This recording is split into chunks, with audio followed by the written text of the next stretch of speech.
When you look at a lot of the motives for war, generally speaking, it's about what you're trying to achieve, but war is only a means to achieve that. Unfortunately, in the Congo, war is the objective.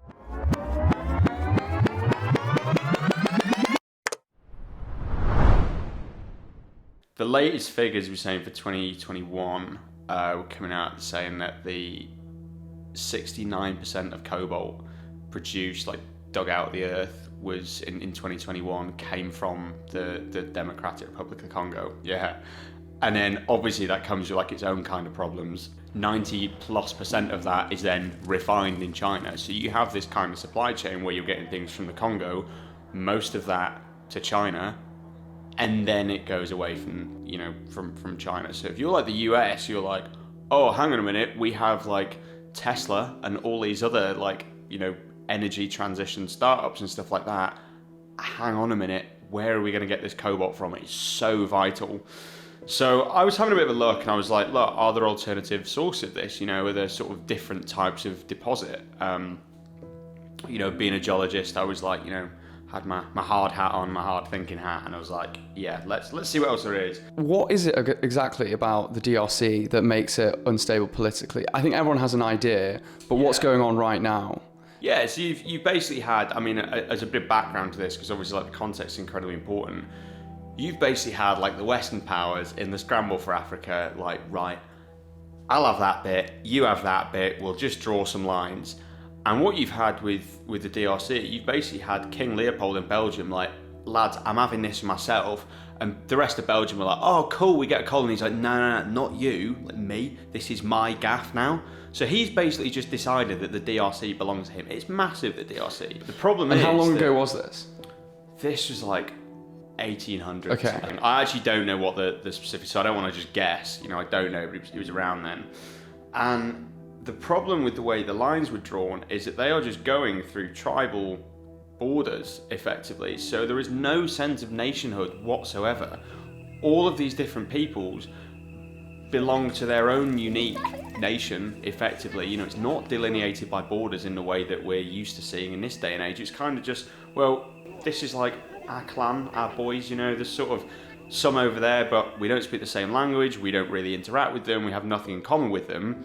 Now, all of a sudden, like, half of our group has been told that we're in Congo, the other half's like in Rwanda or somewhere else, and then we're being told that we're Congolese and the other half of our nation is Rwandan, but we're also lumped in with these other guys that we've got no idea who they are. So these people previously haven't seen themselves as Congolese, they've just seen themselves as Lingala. So there was no sense of like coherent nationhood at all. And was that not built up at all between when it was founded and now? No, so it was just kind of like, unfortunately it was basically a big, I don't know if slave colony is quite the right term, but it was just seen as, King Leopold's personal fiefdom, and he didn't really try and introduce any solid social structures and institutions and that kind of thing. So as soon as they've given independence back to Congo in I think 62, thereabouts. I don't know the exact number, but it's around then.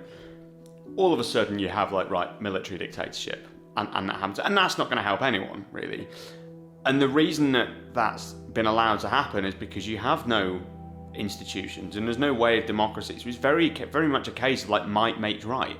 If you have the biggest militia or army or something, you're in charge now. Basically, there isn't that same sense of ideological kind of bonding, really. So what you have is just people who are like, okay, he's from this tribe and he's from this tribe and he's from this group, and then when they're competing against each other, it's not about left versus right.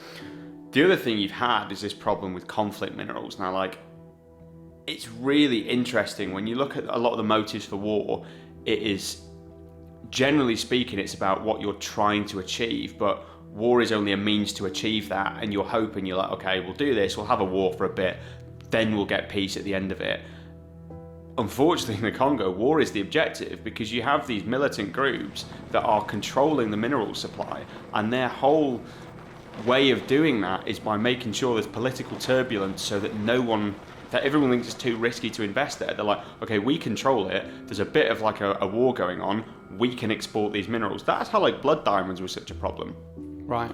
That's basically where like the term conflict minerals come from, but there is still some of that going on. You know, there are still some areas of the Congo which are just like incredibly dangerous. So if you were to fly out to the DRC today, what does it look like? Is it like, for instance, we had someone who went to Sri Lanka when there was this supposed uprising. Yeah. He was there in a hotel, said it was absolutely fine. He Yeah. barely even knew what was going on. Is it the same in the DRC, or is it full on sort of like Venezuela level conflict? But generally, it's pretty safe. You know, in the big cities. So you have Kinshasa, which is the capital city, and then there's a little place called Goma, which is where there's a sort of big volcano. There's a lot of in the Zambian copper belt, sort of in the bottom. That's where a lot of the minerals are. And I think those areas are fine, but there are other pockets that are kind of just like not controlled by the government. Yeah. Okay, so there's these militias that keep control of areas so that they can control the exports, but I mean, who are they exporting to if they are a sort of like non-governmental militia? Who's buying off them? So you have there's this idea of artisanal and small-scale mining that is the term, and this isn't really about militias per se. It's basically non-formal mining. Like, so it's not mining companies are doing it. It's not particularly mechanized, or if it is, it's, you know, handheld or the odd JCB kind of thing. So the way that a lot of that works with the mining companies is that they come in, they're like, look, we recognize we're a big like Canadian mining giant here. Like, we're not really just going to fit in. We're really rich. We're making massive amounts of money, and we're going to like one of the poorest countries on earth. Like, people are not just going to be okay with that. It just, you know, the inequality alone is enough to upset people. When you start to bring in like the environmental damage and just like all the disruption and stuff that is going to happen to the local environment, because it always happens in places where just the regulation's pretty low, people are going to get upset. So what they'll do a lot of the time is going to come, okay, well, you know, we'll build a school and we'll build a little hospital and we'll improve that and put a little bit of money into the social side of things. But we recognise here that there is this really valuable mineral deposit which does belong to the people of Congo, or the local people at least. So they basically say, look, we found the real big bit here and we're going to mine that, so hands off, we're going to put guards, don't even think about it, but we will give you a little bit and you can kind of dig that up. Okay, so you've got the DRC, fairly unstable, and is the situation sort of stable in how messed up it is, or is it kind of like a situation, say South Africa? It's a fairly difficult place for a lot of reasons, but it's all getting worse. All the metrics, whether you look at number of people employed, poverty, the riots, massive riots, it seems like that's just like going backwards. With the DRC, is it kind of like it's almost got this sort of semi-militia setup where you've got these informal supply chains, but it's kind of like a status quo that's being yeah, I think you have reached a bit of a stasis with it. I'm not like 100% sure with it. You know, people refer to it as a developing country, but it's not developing. You know, honestly, you know, it's really just not improving. There is so much corruption. So like, you know, I know it's a very separate topic, but like foreign aid that's going to the DRC, like whoever's sending that, it's either just pissing money away or they're not doing it to help people. Like, that is not helping because there's just like horrendous amounts of corruption.